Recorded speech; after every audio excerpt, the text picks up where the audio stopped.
So I wanted to talk a little bit about the Mathews V3X. I've had it now for a few weeks and been able to shoot it quite a bit now, and actually shot it quite a few times side by side with my VXR 31.5, and just kind of want to go over my thoughts on this bow compared to the VXR 31.5.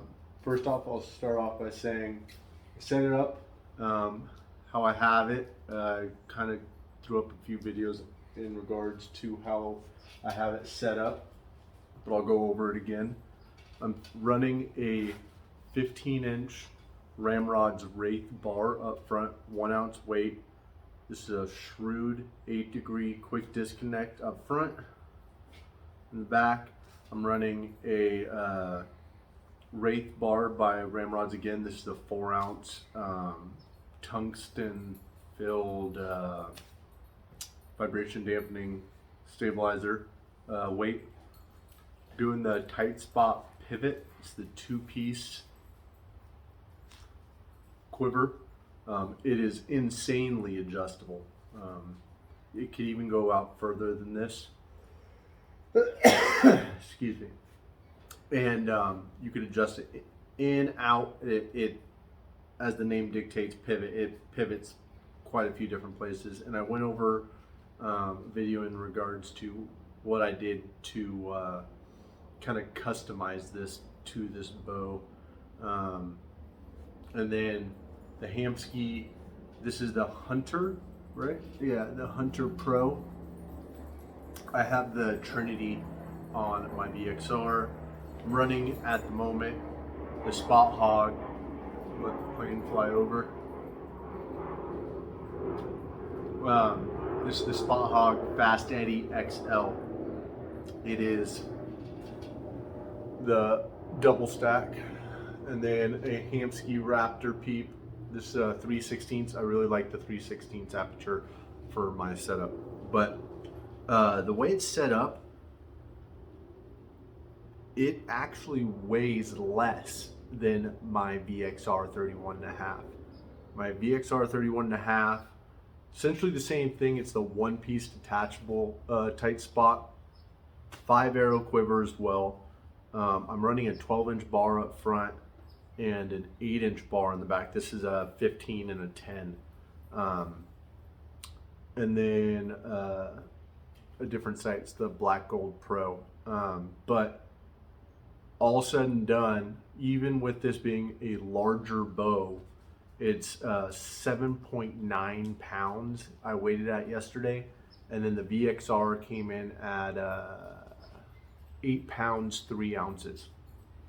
So it's not like an insane amount of difference, but it's enough to be pretty impressive, being that it is a larger bow. I also have larger stabilizers on it. But said all that to say this. This bow here, compared to the VXR, it holds better at full draw. The balance is a little bit better. It feels lighter naturally, just with nothing on it. It feels lighter. I'm suspecting it actually is. The way they milled out the riser probably helped a little bit. The draw cycle is very similar between the two.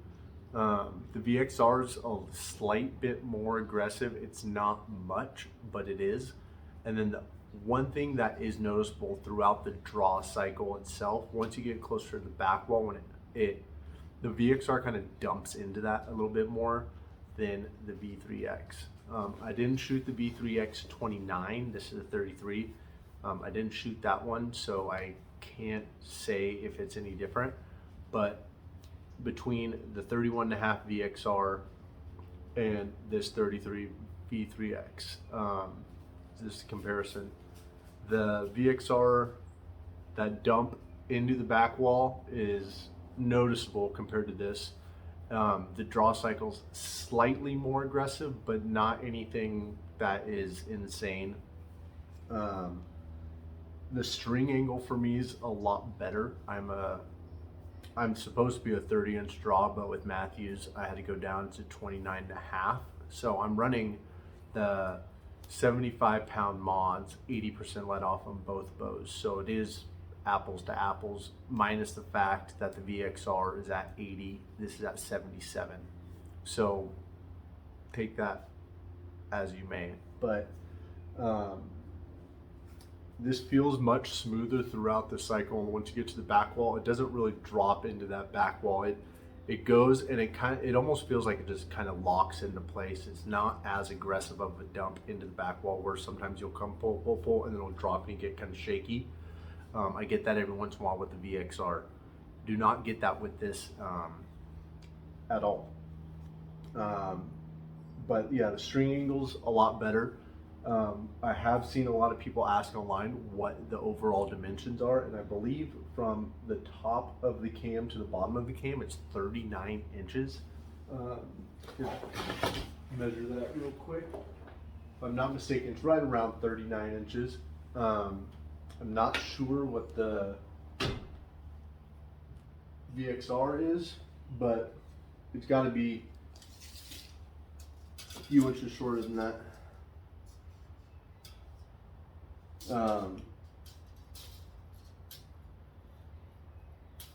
Yeah, it's like 38 and 7/8, 38 3/4, right around there. So the strings are going to be coming up like that. It's going to be a lot better for a longer draw bow or a longer draw archer. But overall, I've been quite pleased with this bow. I shot it up against the RX-7. I'm not a huge carbon fan, but if I was to go with a Hoyt, it would probably be that. I was impressed with both bows, to be honest with you. The RX-7 ended up being a little too aggressive for what I liked, set at the same poundage. But this bow just feels right for me. I have been shooting Mathews for quite a while. First started off with PSC, shot Hoyt, shot a few more PSCs after that, and then I've been shooting Mathews for quite a while. I had a prime in between there, but all in all, I'm really pleased with this bow.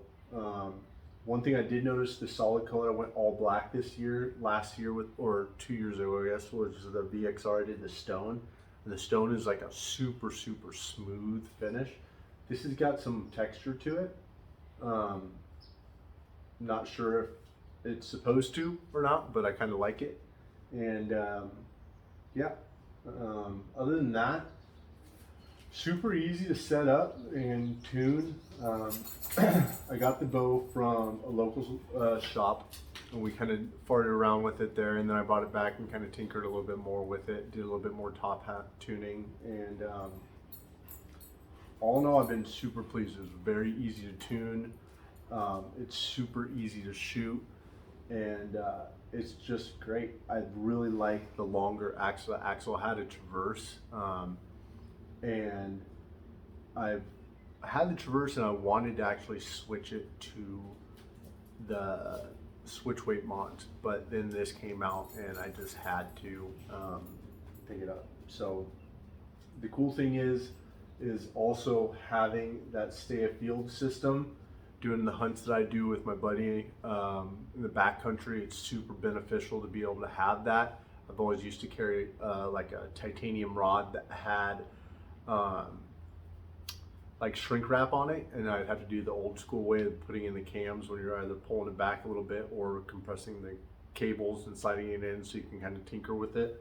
And having that ability to do that and not have to worry about messing up the limbs or the cams is awesome. Other than that, I've yet to actually harvest anything with this bow. I got it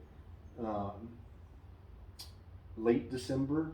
It's now mid-January. I've gone out hunting a few times with it. I've done I wouldn't quite consider it backcountry, but it was a backpack in kind of thing. We did it all day. It was about 8-mile hike through some real thick scrub brush and stuff, and I had zero issues with the longer axle to axle as well as the 15-inch bar.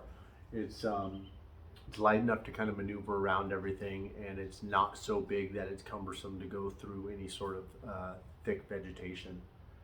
Other than that, there are a few people that are constantly asking questions in regard to the sight. Again, this is the Fast Eddy XL. This has got the scope housing with the double stack.